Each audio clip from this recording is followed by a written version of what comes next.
그 친구 관계는 복잡하고. 아 맞아. 아니 시시하면 지들 헤어지는 건 뭐 알바노인데 그 이후에 그 주변 사람들까지 너무 힘들어져. 막 눈치 보면서 놀아야 되고 겹지인이 많으니까. 그래서 시시는 최대한 지양해야 합니다. 진향? 지양. 가볼게요. 13쪽. 여기서는 그냥 뭐 읽으면서 밑줄만 칠 정도입니다. 이 부분은. 자, 합법과 장문은 말과 글로써 생각과 느낌을 나누는 의사소통 행위이다. 그래서 이 화법은 말, 장문은 글을 수단으로 해서 생각과 느낌을 나누는 거지. 이 활동을 함으로써 자기 자신을 더 잘 이해하고 밑줄. 자기 자신을 더 잘 이해하고 밑줄 다른 사람과의 좋은 관계를 형성할 수 있다.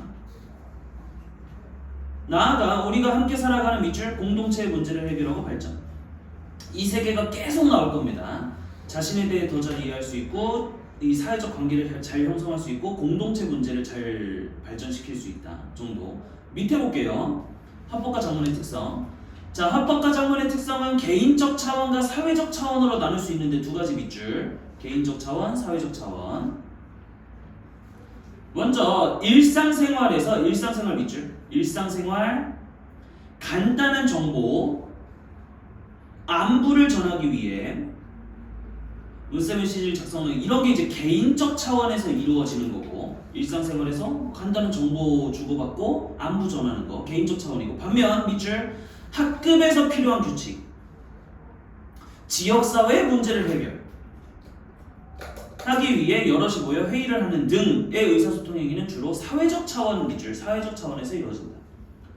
그러니까 학급이라고 하는 건 개인들이 모여 있는 거고 3명 이상이 지역사회도 마찬가지인 거죠. 해서 개인적 차원이 아니고 사회적 차원이 되겠지. 해서 친구랑 둘이서 일상적인 대화를 나누는 것도 나 혼자 하는 게 아니고 둘이서 하는 거지만 그래도 개인적 차원인데 근데 만약에 학급 회장, 부회장, 총무 3명이 모여서 학급의 규칙에 대해서 이야기하면 그건 이제 사회적 차원이 되는 거라고. 왜냐면 지들끼리만 필요한 그런 정보를 전달하는 게 아니라 학급이라고 하는 사회의 규칙을 정하는 거기 때문에 그렇죠? 그래서 단순히 뭐 몇 명이다가 아니고 그 내용이 뭐냐에 따라서 개인적 차원과 사회적 차원이 나눠지는 거예요. 밑에 보자. 사회적 담론. 사회적 의사소통 행위로서의 합법과 장문은 사회 구성원들이 공유하는 의견을 형성하여 사회에 영향을 미친다. 이처럼 밑줄 어떤 주제에 대한 사회 구성원들의 공통된 의견을 사회적 담론이라고 한다. 말씀 담자에다가 이제 논할 논자 쓰는 건데 그래서 공통적으로 이제 이야기를 나눈 그런 의견이 되겠죠. 개인의 말이나 글이라도 공동체의 과제를 해결하는데 합리적이고 타당하면 사회 구성원들 사이에서 공유 확산되어 사회적 담론을 형성할 수 있다. 요거는 그 문장 자체를 머릿속에만 그냥 넣어두세요. 이럴 수도 있구나. 그래서 개인의 말이나 글도 그게 공동체 과제를 해결하는데 도움이 되면 사회적 담론이 될 수 있다고. 뭐 예를 들어서 이런 겁니다. 그냥 지금 생각나는 건데 김대중 대통령이 니네 태어나기도 전에 이제 사람이지만 그 사람이 이제 감옥에 갔어.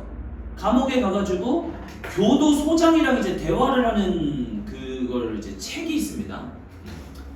그걸 이제 모아가지고 책으로 만든 거야. 그러면 그거는 교도소장이랑 그 김대중이라는 수감자랑 둘이서 그냥 대화한 건데 거기서 얻을 게 많으니까 사회적으로 도움이 되는 말이 많으니까 사회적인 담론이 되는 거죠. 그래서 그게 막 1970년대, 80년대인데도 불구하고 막 인터넷을 어떻게 발전시켜야 되는지 막 그런 얘기를 막 한다고. 해서 개인 간의 대화일지라도 공동체 발전에 기여하면 사회적 담론을 형성할 수 있다. 밑에 학생들이 주도하여 사회적 담론을 형성한 예는 협성회가 있는데 지들끼리 모여서 한 거지만 밑에 나오는 것처럼 자주독립, 평등, 국민주권 등 다양한 사회적 주제로 토론하며 여론을 형성했다. 해서 사회적 담론을 형성했다 정도 넘어갈게요. 자, 의사소통 문화의 형성입니다. 자, 개인마다 고유한 의사소통 방식이 있듯이 공동체에도 그 구성원끼리 사용하는 특정한 소통 양식이 있는데 이를 공동체의 의사소통 문화라고 한다.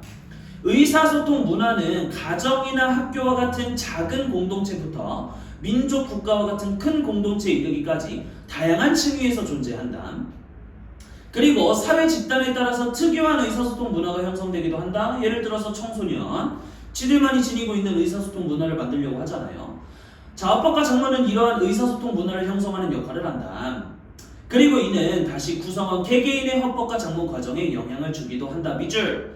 이는 다시 구성원 개개인의 합법과 장모 과정에 영향을 주기도 한다.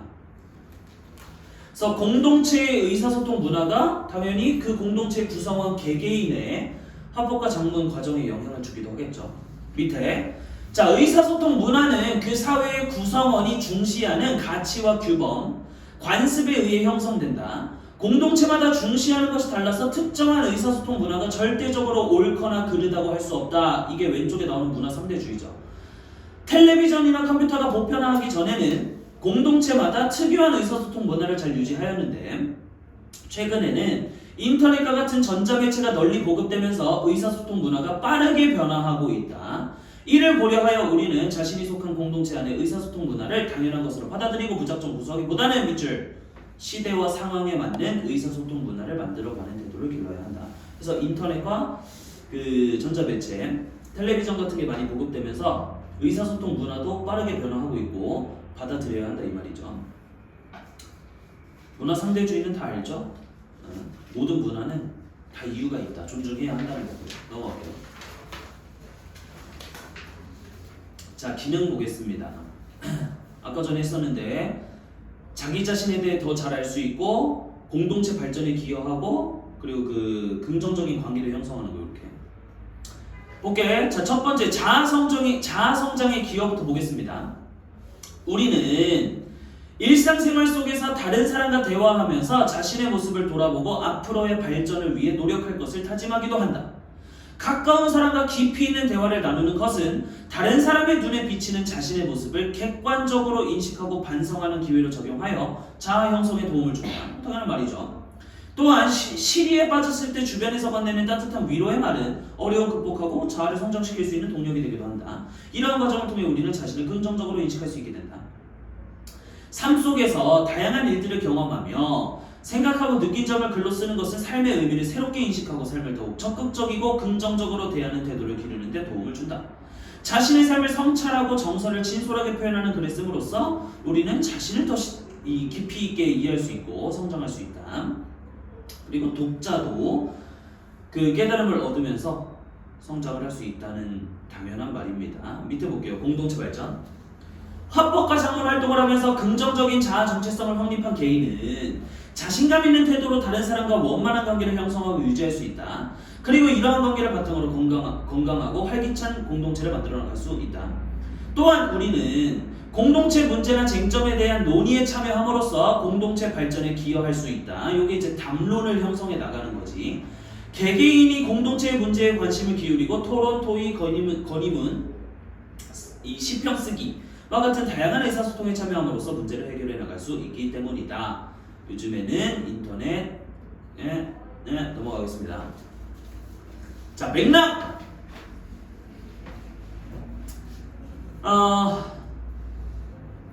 볼게요. 자, 화법과 장문의 맥락이란 담화나 글을 수용하거나 생산하는 활동에 작용하는 배경을 말한다. 그래서 단순히 그 글을 쓸 때뿐만 아니고 수용할 때도 맥락이 작용하는데 여기에는 화자나 필자, 청자나 독자, 주제, 목적, 매체, 담화나 글의 유형 밑줄만 쳐볼까요? 화자, 필자, 청자, 독자, 주제, 목적, 매체, 담화나 글의 유형과 같은 요소가 포함된다.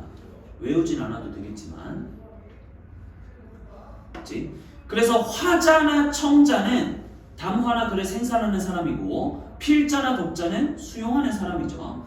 밑에 볼게. 자, 화법의 맥락은 담화의 생산과 수용에 영향을 미치는데 화자는 말을 할 때 말의 주제와 목적이 무엇인지, 청자가 누구인지, 말을 하는 상황이나 담화 유형이 무엇인지, 어떤 매체를 사용하는지 고려해야 한다. 이러한 화법의 맥락이 말의 내용을 구성하고 표현 전달하는 데 영향을 주기 때문이다. 밑줄 찍어요. 말의 내용을 구성, 표현 전달 하는데 영향을 준다. 그죠? 그래서 맥락이라고 하는 게 내용뿐만 아니라 어떻게 표현하고 전달할지까지 영향을 준다고. 밑에 볼게요. 귀엽지? 얘는 우리 강아지 콩이야. 푸들인데 까만 콩처럼 덩치도 작고 털이 까매서 콩이라고 이름 붙였어. 5달째인데 애교가 많아서 내가 집에 들어가면 항상 내 옆에 달려와서 놀아달라고 쫄라. 이 담화는 친구에게 집에서 키우는 반려견을 소개하는 내용으로 진정할 수 있다. 콩이라는 대상을 소개하는 내용이지만 친밀한 사이의 대화이다 보니 정보 전달보다는 친교 목적이 강하다. 밑줄. 정보 전달보다는 친교 목적. 따라서 반려견의 이름에 얽힌 이야기, 반려견을 키운 기간 등 밑줄 개인적인 경험과 인상을 중심으로 내용을 구성하고 있다. 밑에다가 플러스 말투는 무슨 체를 사용하고 있죠?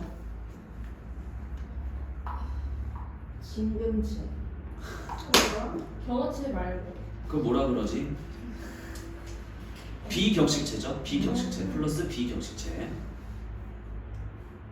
그래서 여기서 어조도 달라질 수 있는 거지. 말투도 친구끼리 하는 말이니까 해서 정보 전달보다는 친교, 따라서 개인적 경험과 인상을 이제 비격식체로 전달하는 건데, 하지만 이와 비슷한 내용을 학교 수업처럼 공식적인 발표 상황에서 소개할 때는 맥락이 달라지니까 내용과 표현 방식에 변화가 생길 수 있는데요.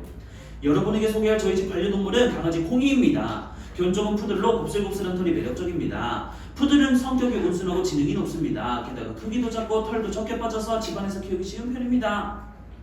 이 담화는 발표 상황에 맞게 개인적 경험보다는 밑줄 키우는 견종의 보편적인 특징과 같은 밑줄 객관적인 정보를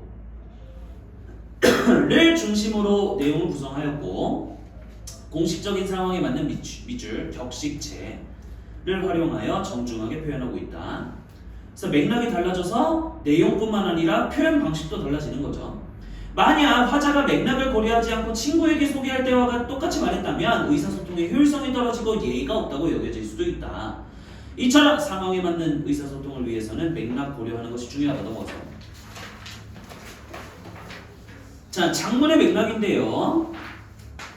밑에 보겠습니다. 자, 긴급 공지. 혹시 주변에 주인 없이 떠돌아다니는 이어폰을 발견하시면 꼭 연락 바람. 후하게 살해하겠습니다. PX. 혹시라도 일부러 가져간 거라면 가만 안 둠. 누구누구야 장난치는 거면 오늘까지만 용서한다. 빨리 제자리에 갖다 놔. 이렇게. 자, 이 글은 여러모로 적절하지 않은데 다수가 공유하는 게시판에 긴급 공지라는 제목을 사용하기에는 내용이 긴급한 상황도 아니고 그냥 이어폰 잃어버린 거니까 추신이라고 쓴 내용은 읽는 사람에게 불쾌감을 일으킬 수 있는 무례한 표현으로 이루어져 있다. 그렇죠? 지 친구들만 볼 수 있는 게 아니고 누구나 다 볼 수 있는 게시판에 이렇게 쓴 게 문제인 거지. 그냥 지 친구한테 그냥 문자 메시지 보낸 거면은 상관없겠죠. 말하기와 마찬가지로 글을 쓸 때도 주제, 목적, 필자, 독자, 매체, 유형 등의 장문 맥락을 고려해야 한다. 말은 하고 나면 사라지지만 밑줄 글은 말과 달리 일회성에 그치지 않고 오래 지속된다. 그래서 이게 화법과 이제 장문의 차이점이죠. 그래서 장문, 글이라고 하는 건 계속 지속되기 때문에. 또한 필자와 독자가 직접 마주하지 않기 때문에 밑줄 독자가 필자의 글을 잘못 이해할 수도 있다.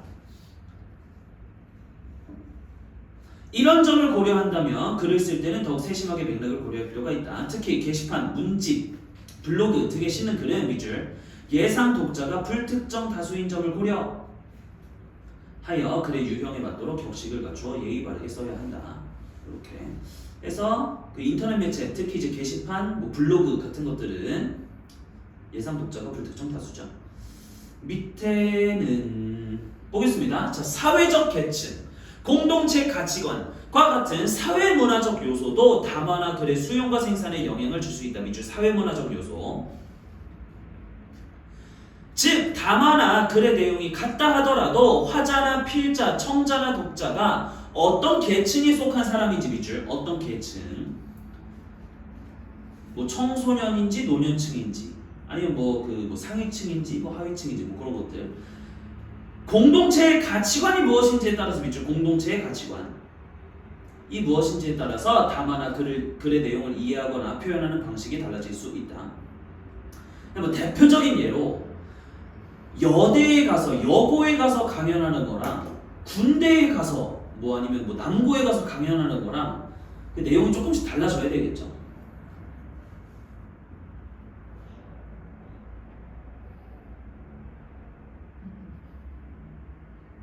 뭔 말인지 알죠? 네.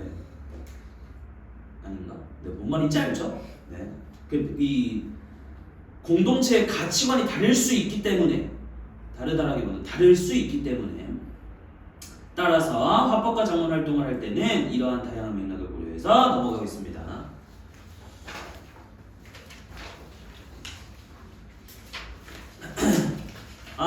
이거는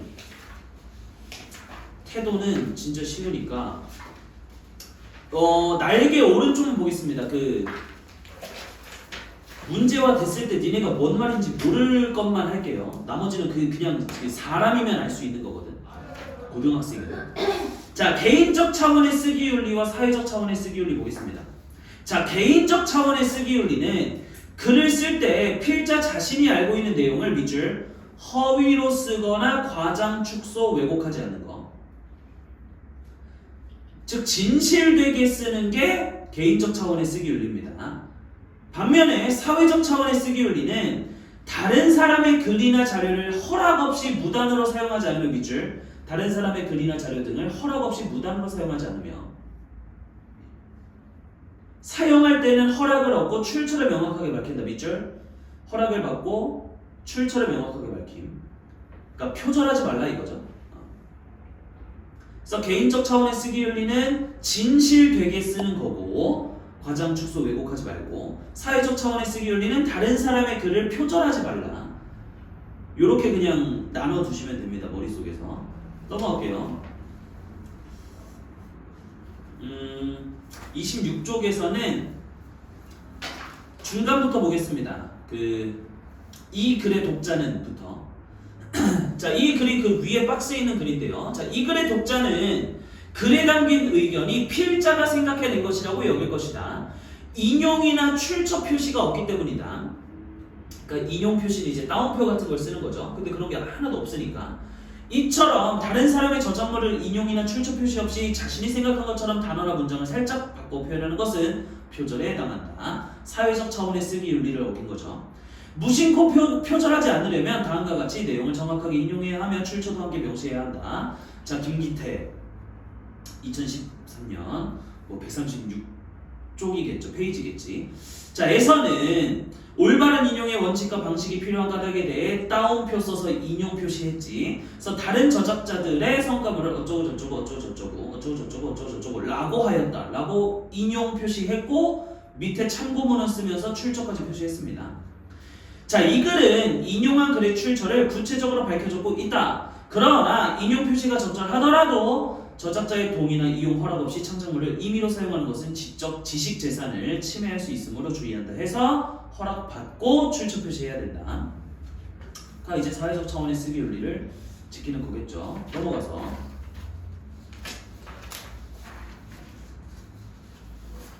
자, 27쪽에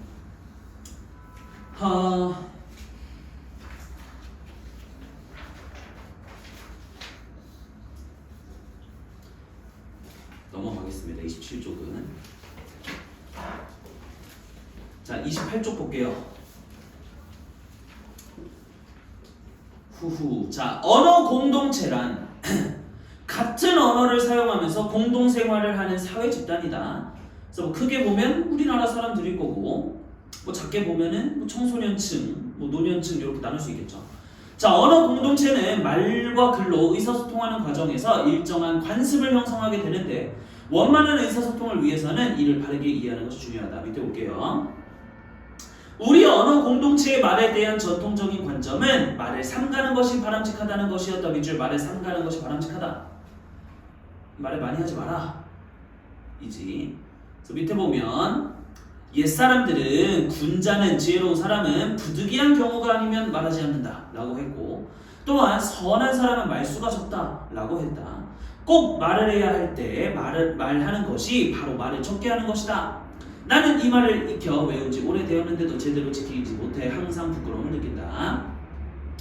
밑에 볼게요. 자, 이 글에는 꼭 필요한 말이 아니면 하지 않고 말보다 실천을 더 중시했던 선인들의 언어관이 잘 나타나 있다. 전통적인 그 언어 공동체의 관점인 거지.